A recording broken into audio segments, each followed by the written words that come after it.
कि महापरिनिर्वाण कौन से शरीर की घटना है। महत्वपूर्ण सवाल है। 7 शरीरों का जिक्र सद्गुरु ओशो ने किया है। जिन लोगों को नहीं पता मैं संक्षेप में दोहरा देता हूँ। पहला है हमारा स्थूल शरीर, जिसको उपनिषद के ऋषि अन्नमय कोश भी कहते हैं, ये फिजिकल बॉडी। दूसरा है भाव शरीर, अंग्रेजी में जिसको इथरिक बॉडी कहते हैं, हमारी भावनाओं से निर्मित।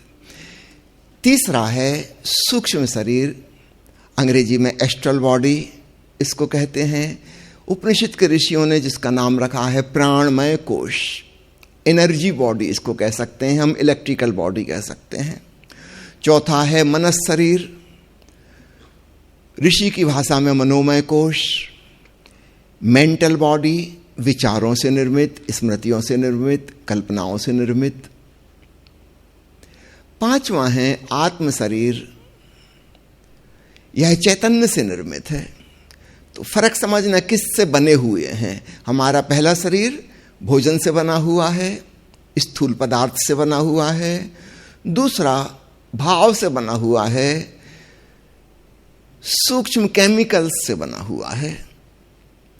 तीसरा फिजिकल और केमिकल दोनों के पार इलेक्ट्रिसिटी से बना हुआ है, ऊर्जा से बना हुआ है। और चौथा ऊर्जा से भी ज्यादा सूक्ष्म विचारों से निर्मित है। तो शुरुआत के 3 फिजिकल, केमिकल और इलेक्ट्रिकल, यहां तक तो विज्ञान की पकड़ हो गई है। आज नहीं कल विचारों तक भी चली जाएगी। वह और सूक्ष्म है, लेकिन फिर भी वैज्ञानिक उपकरणों में पकड़ आ सकता है, आएगा। पांचवा आत्म शरीर, यह दृष्टा चैतन्य है, यह कॉन्शसनेस से निर्मित है, विचारों से नहीं। नीचे के जो 4 शरीर हैं उन दूर से उनको 5 देख सकता है, पांचवा, इसलिए इसको हम कहते हैं साक्षित्व, दृष्टा। और इसी की साधना हम सब ध्यान में करते हैं। तो ध्यानी व्यक्ति 5वें में पहुंच जाता है, इन 4 से दूर हो जाता है और इनका दूर से वह ऑब्जर्वेशन कर सकता है। तो साक्षी की उपलब्धि में हम 5वें शरीर में पहुंच जाते हैं। 6वां शरीर है कॉस्मिक बॉडी, ब्रह्म काया, आनंदमय कोश ऋषि जिसको कहते हैं। वहां पे मैं भाव भी चला गया। 5वें में हूं भाव है, नीचे के 4 में मैं हूं, आई एम। 5वें में एमनेस, हूंपन, मैं खत्म हो गया। और 6वें में हूंपन भी खत्म हो गया, हैपन, इजनेस, अस्तित्व है। अस्तित्व के साथ हूं नहीं कह सकते, क्योंकि हूं के साथ साथ वो मैं की छाया आ जाती है। तो चेतना के तल पर जब मैं कहता हूं कि मैं दृष्टा हूं, मैं साक्षी हूं, तो हूं प्रमुख चीज है, मैं पीछे एक छाया जैसी मौजूद है। तो धीरे धीरे वह छाया भी विलीन हो जाती है। 6वें में पहुंचकर हमें ब्रह्मनाथ का अनुभव होता है।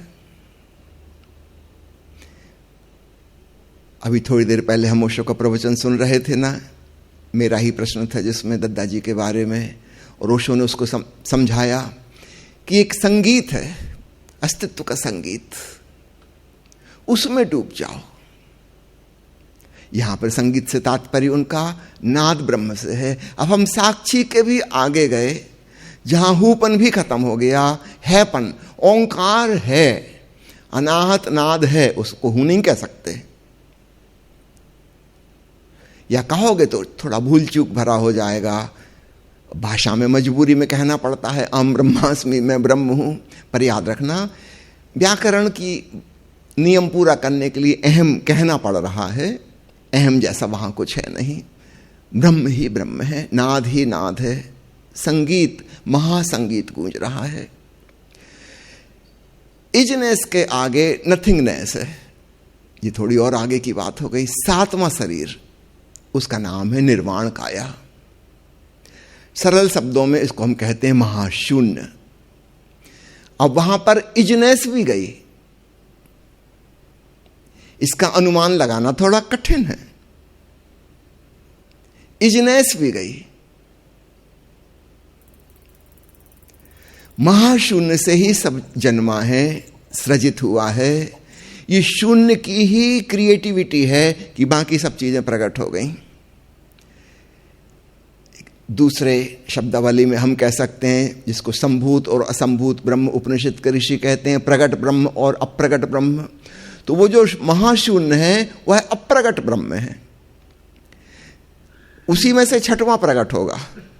जैसे किसी बीज में अंकुर आ जाए, फिर अंकुर में तना और शाखाएं और उपशाखाएं, पत्तियां और फल फूल आते चले जाएंगे। धीरे धीरे धीरे पांचवा, चौथा, तीसरा, दूसरा, पहला शरीर और यह सारा संसार, यह प्रकट हो जाएगा। यह प्रकट ब्रह्म है। अगर आप यह शब्द उपयोग करना चाहते तो सातवां जो है, बुद्ध की भाषा में निर्वाण काया, महाशून्य, दीपक की लौ विलीन हो गई, आकाशवत।